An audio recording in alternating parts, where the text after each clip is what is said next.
Okay, this is the round one of the French Open, and we are going to see one of the worst matchups in history. This is round number one. Why did they give Josh a loss already? Okay, so this is a European Open specifically for the United Kingdom. And I gotta say, the quality of the live stream is beautiful here. Here we have this nice Cyber Dragon mat along with um, just everything here. The panel and everything just looks beautiful. So we're going to be seeing Mitsurugi versus Dracotail Dragon, maybe with Bestials. Who knows? Maybe Dragon Maid. But regardless, this is not a favorable matchup for Mitsurugi. So we'll see if the opponent has what it takes to beat the odds and win against one of their worst matchups. So Josh responding Impulse on the Branded Fusion. And now we're going to see Dakota activate the 5 mana here, utilizing a copy of Cartesia plus the Malulu to fuse into the Arthalion. From here, Arthalion will, it looks like he will only add back the Malulu, or maybe 5 mana and Malulu. We'll see. So ideally this gets you Rahu, but he decides to go for the Dracotail Ketsu alone. And I think Dakota fumbled here because he decided to add the 5 mana, I'm sorry, the Malulu only instead of the 5 mana. And a bunch of his cards in his deck is like upside down. So for policy reasons, you cannot have that like that. You have to fix it up. But you know,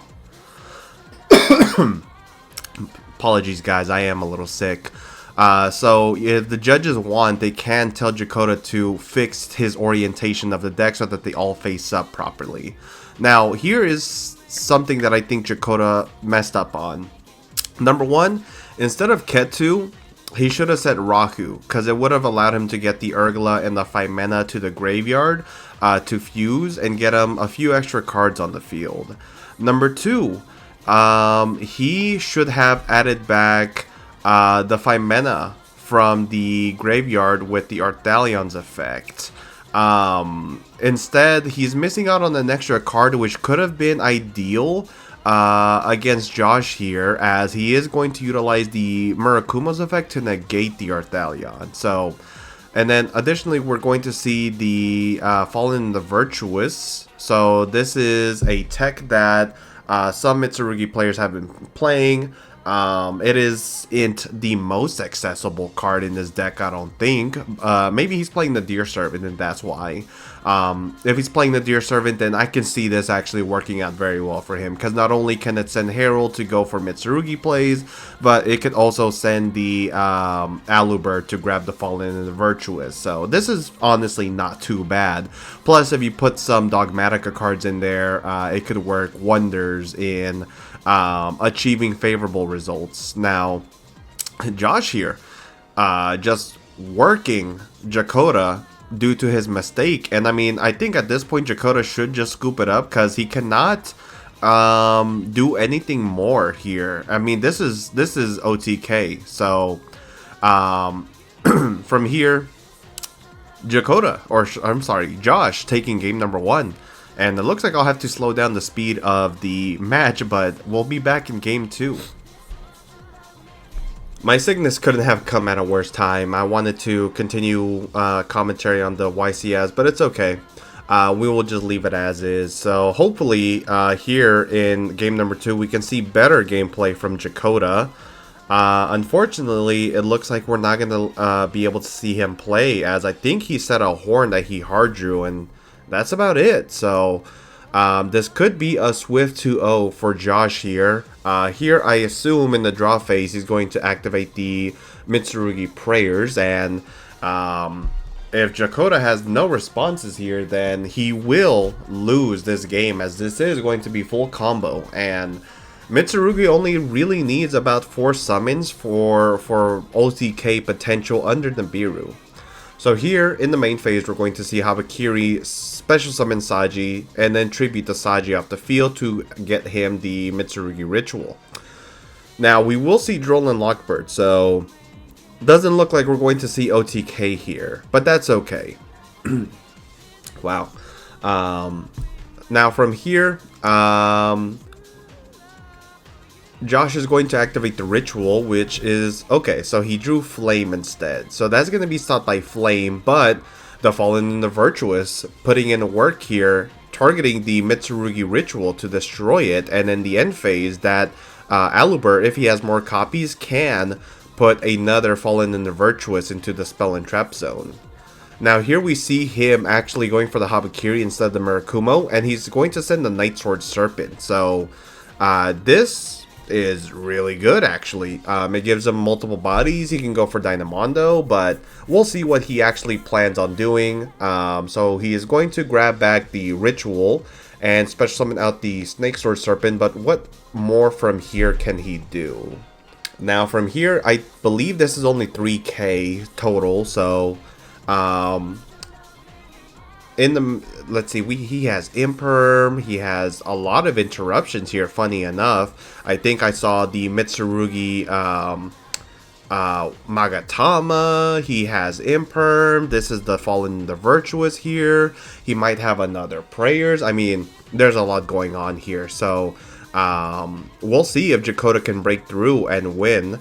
The draw here for Dakota is a 5 mana, so we're going straight to the main phase, it looks like, to go ahead and fusion summon. This is going to utilize a copy of Baldrake and Frixel, which is going to go ahead and summon him in Arthalion more than likely. So Arthalion's going to be Chainlink 1. I believe this would target Baldrake and 5 mana, and it does. Chainlink 2 Frixel to set here.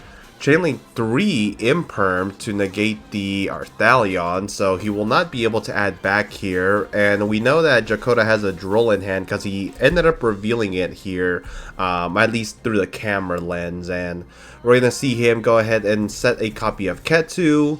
And from here, let's see.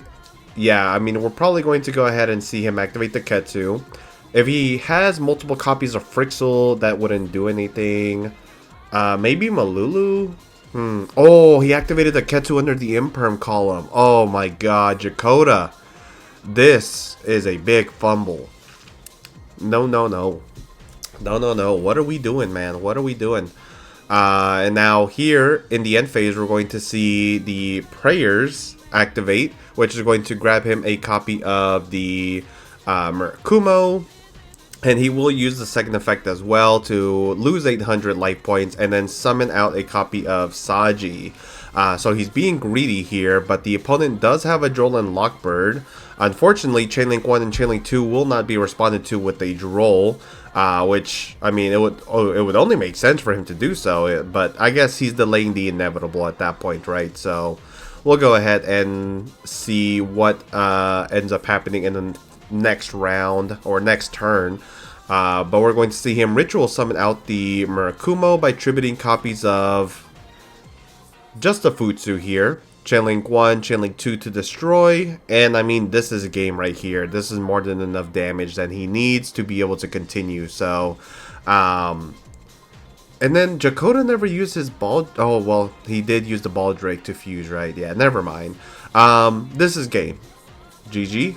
And that is it for round number 1. Amazing. Josh taking a very dominant victory there.